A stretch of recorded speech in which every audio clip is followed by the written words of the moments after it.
Okay, let's unpack this. Imagine a house designed not really for comfort, not for a family, but maybe, quite literally, to trap the dead. Yeah, it's this sprawling mansion, right, with doors that just open into brick walls. Exactly. And staircases that go up and then just stop at the ceiling. Uh-huh.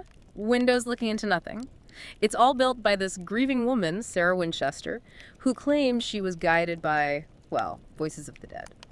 Welcome to this deep dive, where we're uncovering the chilling story of one of the most mysterious mansions ever built, the Winchester Mystery House. Built over 38 years, nonstop. Yeah, without ever stopping. A construction project that had no blueprint, no real final design, Yeah. and maybe no rational explanation. So what was really driving it? Was it just grief? Was it, madness, guilt over the rifle fortune? Or something else, something maybe more terrifying, like a house designed to actually imprison the dead. Or maybe even shelter them? That's the question, isn't it? To understand this house, you really have to start with the woman behind it all, Sarah Winchester. Born back in 1839. And she was surprisingly highly educated for the time, fluent in several languages, loved music, art, architecture. Then she marries into this hugely wealthy family. Yeah, but Winchesters, makers of the infamous Winchester repeating rifle, Yeah. The gun that won the West. A gun that killed thousands, maybe millions ultimately. That hangs over the story, doesn't it? It really does. But all that wealth didn't exactly bring peace, did it? No, not at all. Tragedy hit her hard and early. Her infant daughter died from a rare disease, marasmus. Just devastating. Oh, awful. And then in 1881, her husband, William Winchester, he dies of tuberculosis. So she's left with this immense grief and this A fortune. vast fortune. Over $20 million back then, which today, that's more than $600 million. Wow. So understandably, she falls into this deep, deep depression, and she starts looking for answers, comfort maybe, through spiritual mediums, which was actually pretty common back then. Right, spiritualism was big. And that leads to the pivotal story, the prophecy. A famous one, yeah. Apparently, a Boston medium tells Sarah she's cursed Cursed? By whom? by the souls of everyone killed by the Winchester rifles. They're following her, the medium says, seeking revenge. Oh, okay, that's terrifying. And the only way to escape, to appease them. Let me guess. Build a house. Build a house, yes, and never stop building it. As long as the hammers were ringing, she would live. But if she stopped? If she stopped, she'd die. That's the legend. But she believed it.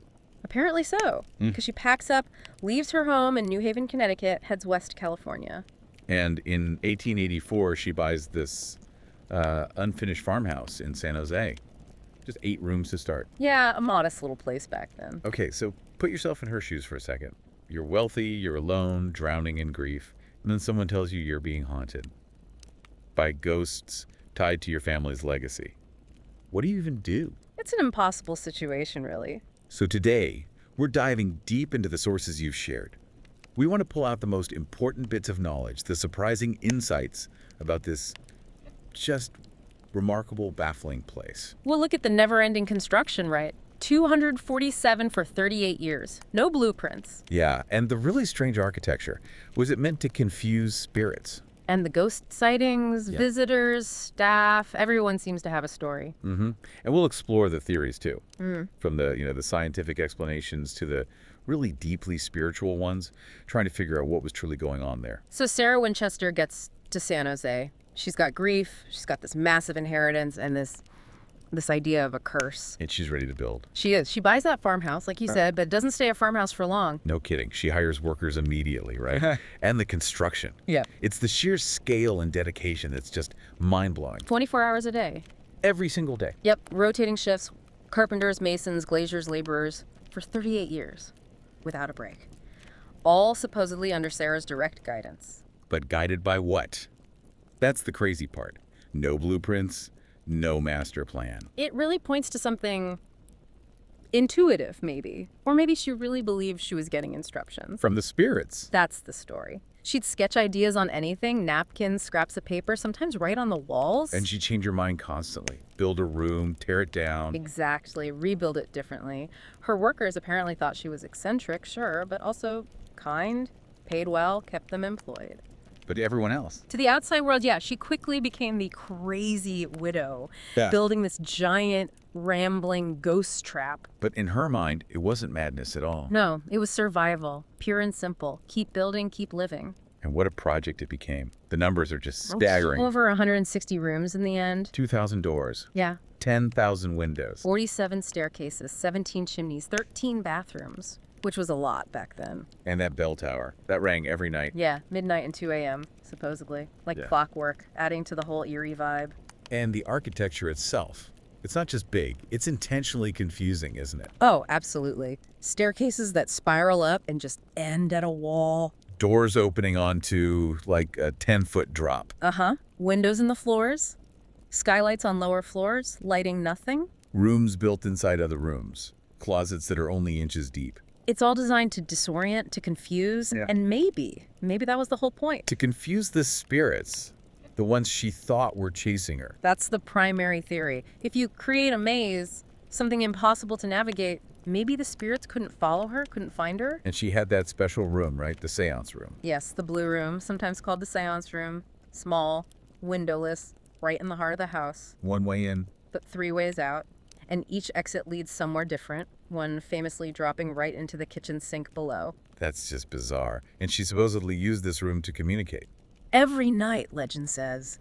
Midnight, she'd lock herself in, talk to the spirits, get her building instructions for the next day. Wow. Imagine getting your architectural plans from ghosts. Definitely not your typical planning meeting, no. And then there are the windows. Hundreds of stained glass windows. Beautiful ones, right? Tiffany? Yes, many designed by Tiffany Studio. Exquisite work.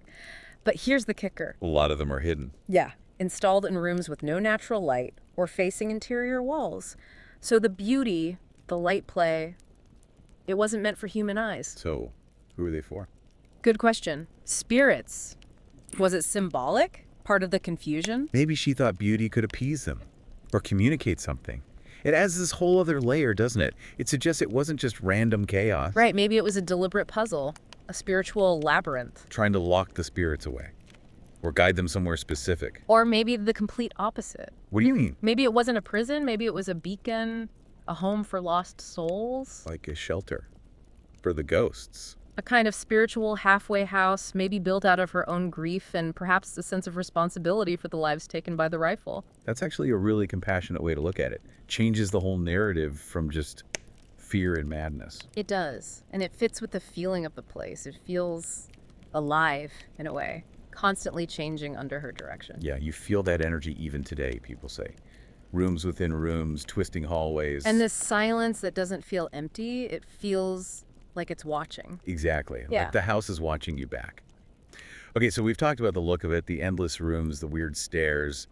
But it's more than just architecture, isn't it? There's this atmosphere. Oh, absolutely. It's what people feel inside that really sticks with them. Ask anyone who's been there. And they'll often tell you, yeah, the second you step inside, something just feels off.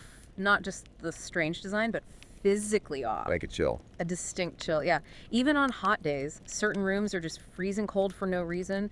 Other spots feel heavy, like the air is thick. And people get lost so easily, right? Even tour guides mention it.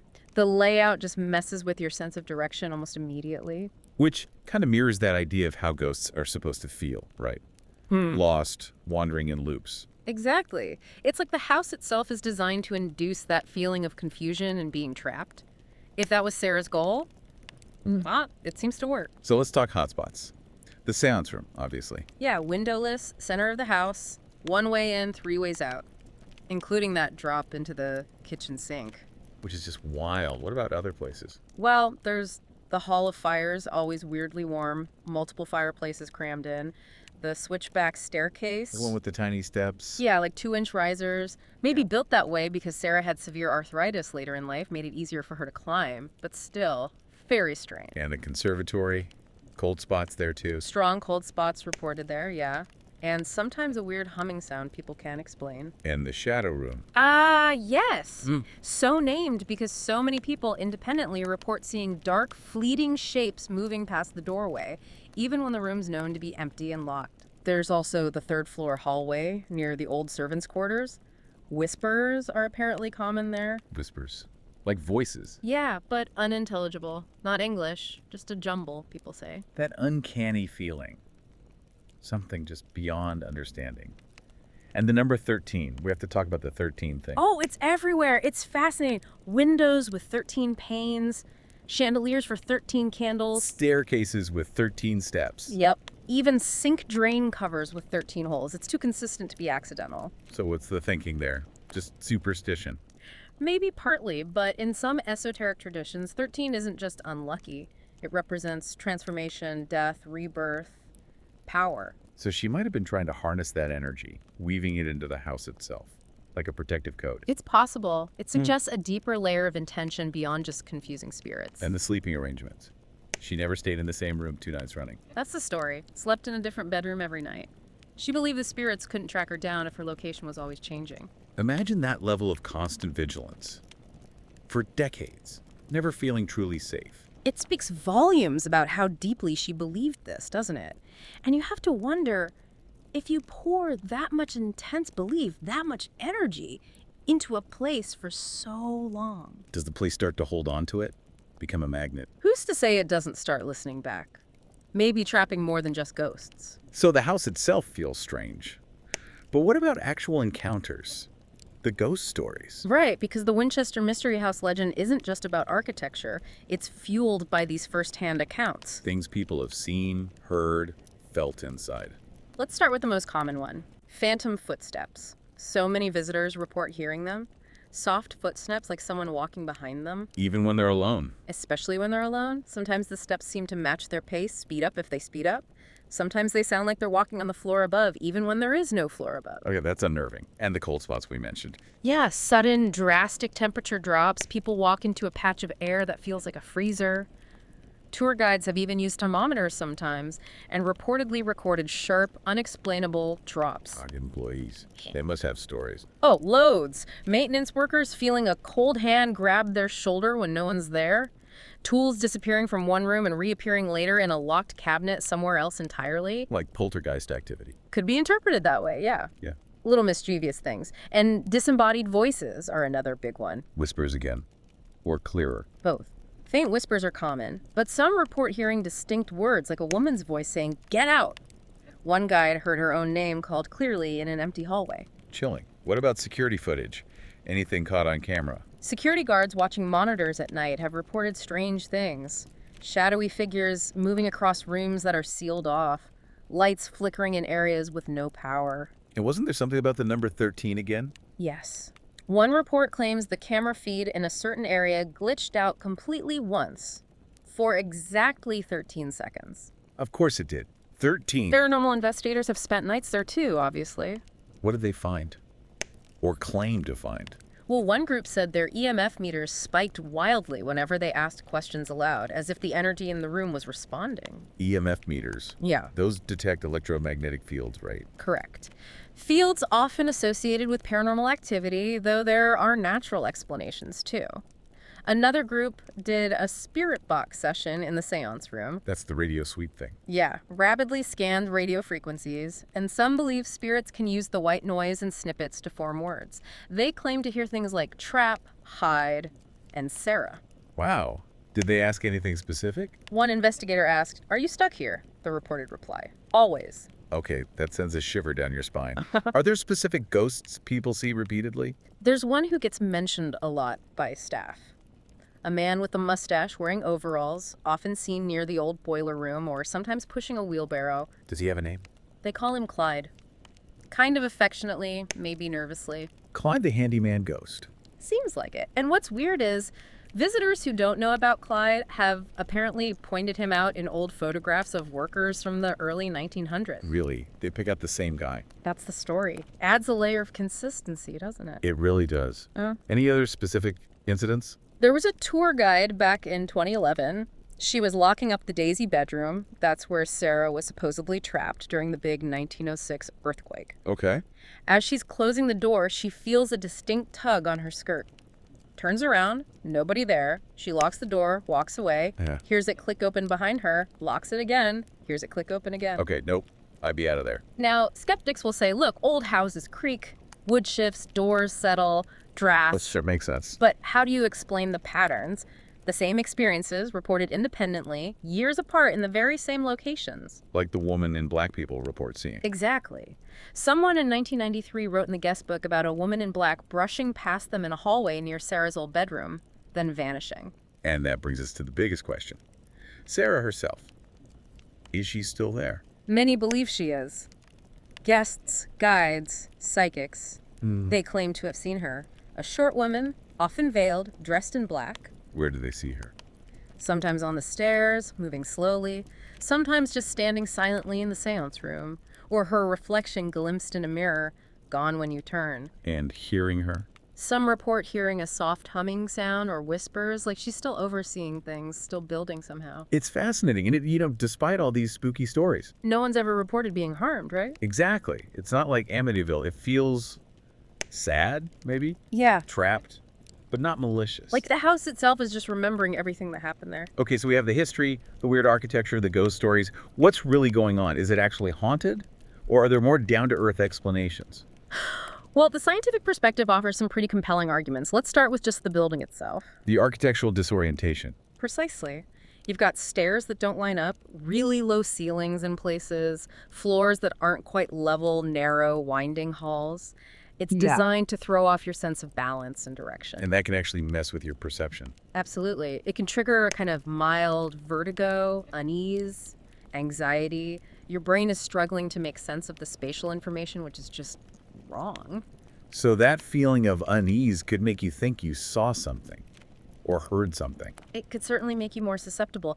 That, combined with the power of suggestion, people go there expecting it to be haunted. Right, you're primed for it. Then there's the infrasound theory. Low frequency sound. Below what we can consciously hear. Exactly. Old buildings with complex structures, lots of pipes, vents, chimneys, they can generate these low frequency vibrations. Then those can affect us physically. Yes. You don't hear it, but your body feels it. It can cause feelings of anxiety, nausea, chills down your spine, even that distinct feeling of a presence or being watched. So, weird architecture messing with your balance, infrasound making you feel creepy, and your own expectations.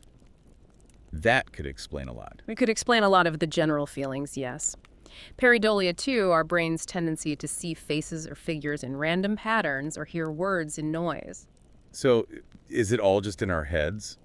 Our brains trying to make sense of a confusing, expectation-filled environment? It's a strong possibility for many experiences, but it doesn't perfectly explain everything, does it? Like what? Like the highly specific, consistent reports, the same shadowed figure Clyde seen by different people over decades in the same area, the guest photo that came out totally black only in the seance room, even though the flash fired. Those are harder to dismiss just as infrasound or suggestion. They are. And then you have to consider Sarah's own context, the spiritualism movement. Right, this wasn't just random superstition to her. It was almost like a science or a serious spiritual practice back then. Exactly. She wasn't trying to build a haunted house like we think of it today.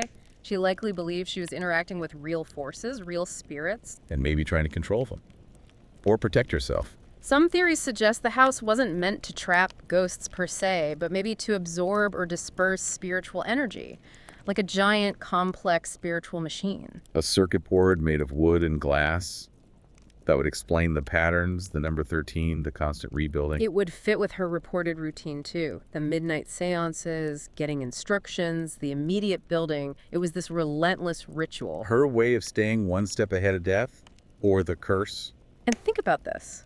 Construction reportedly only stopped once during her lifetime. When? The day she died, September 5th, 1922.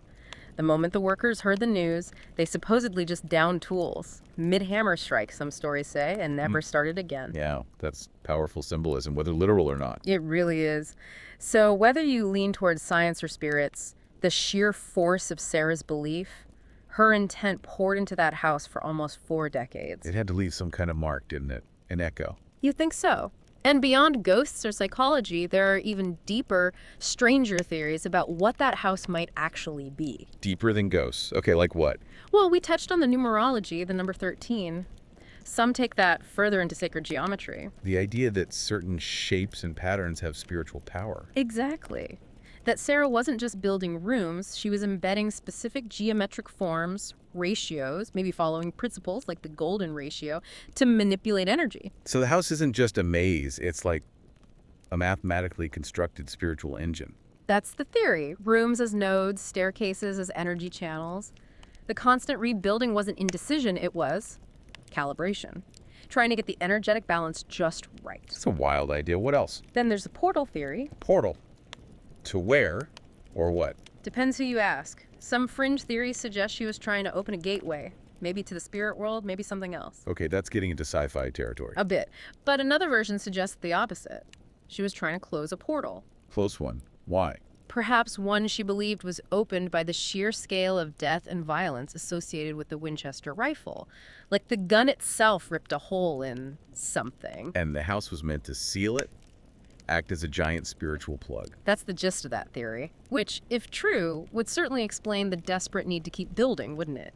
If stopping meant the seal weakens. Yeah, that adds a whole new level of urgency. It makes the nightly seances for instructions seem almost logical in a terrifying way. And then there's that other perspective we touched on briefly, the more compassionate one. That maybe it wasn't about her fear at all. What if the house wasn't for her? What if it was a gift for the dead? A home for the spirits, especially those killed by the rifles. A sanctuary, a place for them to find rest, maybe find peace, built out of her own grief, her loss, and maybe that immense guilt. So instead of trapping them, she was welcoming them, trying to make amends. It flips the whole narrative. Suddenly, she's not a terrified woman building a prison. She's potentially this incredibly empathetic figure creating a refuge, using her fortune for a kind of spiritual atonement. That would explain why the reported spirits aren't malicious. They're not angry, they're just there. Maybe they are home.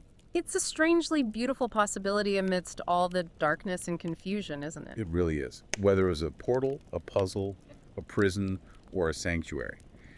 The driving force seems to be this incredible cocktail of loss, fear, guilt, and just sheer unimaginable willpower. Whatever Sarah Winchester was building, it feels like more than just a house. It feels like a message somehow. A message we're still trying to decode over a century later. Exactly. So after exploring all these fascinating sources, diving deep into the legends, the architecture, the stories, what do we really make of the Winchester Mystery House? I mean, is it just a haunted mansion? Built to confuse ghosts? Or is it something much more complex, a physical manifestation of one woman's profound grief and maybe guilt? Or a spiritual machine, designed with sacred geometry, maybe even an unfinished portal. Or perhaps that idea of a sanctuary, a home for the restless dead she felt responsible for. Maybe it's a bit of all of those things, or maybe none of them quite capture it. And that's the real power of a story like this, isn't it? It lives in that space between fact and fear, between history and mystery. Yeah, it invites you to wonder. What's undeniable, though, is Sarah Winchester spent 38 years and a fortune building something utterly unique, something nobody else could fully understand, pouring her life, maybe her soul, into every beam, every strange staircase. For the purpose that, even today we're still just guessing at. You really are. So here's a question for you, listening right now, based on everything we've talked about. If you had lost everything dear to you, felt haunted by your past, and someone told you that building, just constantly building a house, was the only way to save your life, would you do it? Wouldn't you maybe do anything to try and make that pain, that fear, stop? It's a heavy thought. We'll never know if Sarah herself found peace in the end. But maybe, just maybe, the house itself did. Maybe it became that spiritual home she was potentially trying to create. And maybe, the next time you hear a floorboard creak late at night, or feel that sudden unexplained chill, maybe it's just a little whisper from the past. A quiet reminder that some places, some houses, they really do seem to remember. This deep dive has taken us through so many layers. History, belief, psychology, the truly unexplained surrounding this incredible house. What part of it stands out the most to you? Yeah, what aspect really grabs you? And one final thought to leave you with. If you could go back, if you could ask Sarah Winchester just one question about her life, her grief, or this truly extraordinary house she built, what would that question be? Something to ponder.